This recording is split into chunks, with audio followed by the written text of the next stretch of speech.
Bonjour à tous et bienvenue sur SH Magic Seduction. Je suis SH et aujourd'hui je vais tenter de vous détruire quelques idées reçues que vous pourriez avoir développées à force de regarder des vidéos de pick-up artistes et peut-être à force d'avoir lu des field reports sur des grands sites de séduction ou des articles de ce genre qui vous laissent éventuellement penser des choses qui n'ont aucun lieu d'être concrètement dans votre esprit et qui vous freinent sans doute dans votre approche du game. La première idée que j'aimerais enlever directement, c'est l'idée selon laquelle le 100% existe. C'est l'idée selon laquelle un PUA peut être tellement bon que toutes les filles qu'il va approcher vont tomber amoureuses de lui.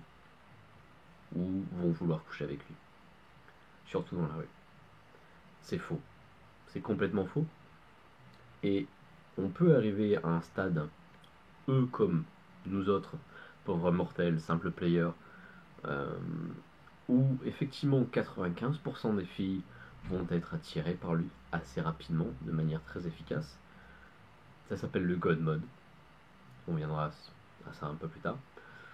Mais en soi, surtout dans les premières approches, n'importe quel PUA, même le plus grand des PUA, devra en quelque sorte se chauffer et faire 1, 2, 3, 4, 5, peut-être 10 abordages.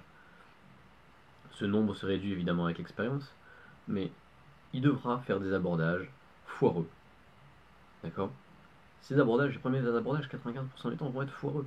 Pour être capable de rentrer petit à petit dans cet esprit de séduction du game, pour gagner des réflexes qu'il a besoin d'avoir, pour gagner cette énergie de celui déjà qui n'en a rien à foutre.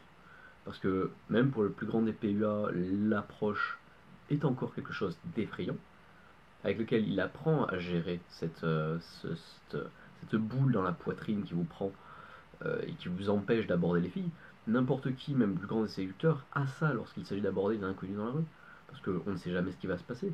Et même si cette peur est irrationnelle, elle est impossible à faire disparaître. Vous ne pourrez jamais la faire disparaître. Et c'est pourquoi les premières interactions que vous allez avoir avec les filles, dans la rue ou autre part, vont être des tours de chauffe. Et doivent être des tours de chauffe. N'allez pas vers votre cible en premier. D'accord? Si vous voyez votre perfect 10, votre 10 sur 10 parfait en début de soirée, n'allez pas vers elle immédiatement. Vous devez vous chauffer. Pas parce que vous êtes faible, parce que n'importe quel homme se doit de le faire pour arriver à un certain stade de sociabilisation naturelle qui attire vraiment. Voilà. Donc le deuxième point que j'aimerais aborder, qui est important, c'est les techniques. Les techniques, c'est important pour structurer votre game. Les techniques, c'est tout ce dont parlent la plupart des sites de séduction, la plupart des prétendus PUA. D'accord? Et c'est vrai que ça peut permettre, surtout au début, de vous donner une certaine base de compréhension des interactions. Ça peut permettre de vous donner une certaine confiance dans le fait que vous aurez toujours quelque chose à dire. Mais la vérité, c'est que toutes ces techniques ne seront absolument rien face à la capacité de transmettre le fait que vous n'avez rien à faire de ce que pensent les autres. Et vous n'avez rien à faire de cette fille et du fait qu'elle soit jolie ou autre chose. Si vous arrivez vraiment à transmettre ça, vous pouvez parler de tout et de n'importe quoi. Vous parlez de légumes, de feuilles, de ce que vous voulez. La fille va rester avec vous et discuter et finalement, au fur et à mesure, être attirée. Évidemment, il y a des manières plus efficaces pour attirer une fille, pardon, que de parler de feuilles. Mais c'est l'idée.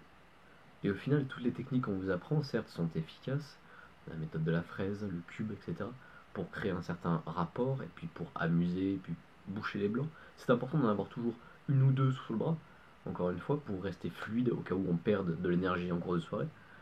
Mais ça a aussi comme gros désavantage, et j'insiste vraiment sur ça, de mettre un carcan autour de votre game, d'augmenter votre stress avant d'aborder, et même au fil de la discussion de paraître d'une fois non seulement trop rigide, mais de manquer de naturel, et la fille, que vous vouliez ou non, le sent ça.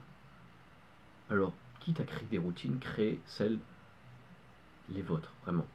Appropriez-vous les routines que vous connaissez et essayez d'y mettre des éléments personnels qui vous font ressentir des choses déjà. Parce que c'est beaucoup plus facile de faire ressentir quelque chose à quelqu'un si on le ressent sincèrement soi-même. Et mentir sur ses émotions, même à soi-même, c'est très difficile. Le God Mode permet en quelque sorte de créer cette aura qui ne vous appartient pas vraiment, ou seulement pour un certain temps, et de vous persuader d'une certaine invincibilité. Mais cette aura descend au fur et à mesure du temps si vous ne l'entretenez pas. C'est pourquoi c'est important de partir dans la rue et de se prendre des bâches, d'apprendre à accepter le ridicule et d'en avoir vraiment rien à faire, définitivement rien à faire. Apprenez à troller les gens dans la rue, pas méchamment, mais vraiment être un douchebag. Aborder les gens sans rien dire, arrêtez-les dans la rue et regardez-les dans les yeux jusqu'à ce qu'ils partent. Et embrassez complètement cette sensation de malaise, acceptez-la. Une fois que vous serez arrivé à un stade où vraiment vous seriez bien avec ce malaise, mais vraiment bien, non seulement vous n'aurez rien à faire, mais vous serez bien, lorsque vous aurez une conversation normale avec quelqu'un, cette confiance et ce détachement total se ressentira immédiatement. Et vous vous rendrez compte que les routines ne vous viendront même pas à l'esprit et vous aurez 3-4 fois plus de résultats. C'est mon conseil du jour donc. 3 points. Le premier point, l'anxiété ne part jamais et elle se combat par des calibrations. Les routines sont intéressantes, mais elles structurent beaucoup trop votre game. Donc appropriez-vous-la, cette routine. Et troisième point, essayez d'accepter ce sentiment de honte sociale. Et ayez vraiment conscience de votre propre valeur sans qu'elle ait à se répercuter, sans qu'elle ait à subir plutôt l'impact des yeux des autres. D'accord ? Ce sera tout pour aujourd'hui. Merci d'avoir regardé. N'hésitez pas à poster des commentaires si vous en avez, des feedbacks, des demandes de vidéos. Je vous souhaite une très bonne journée. C'était SH et excellent game.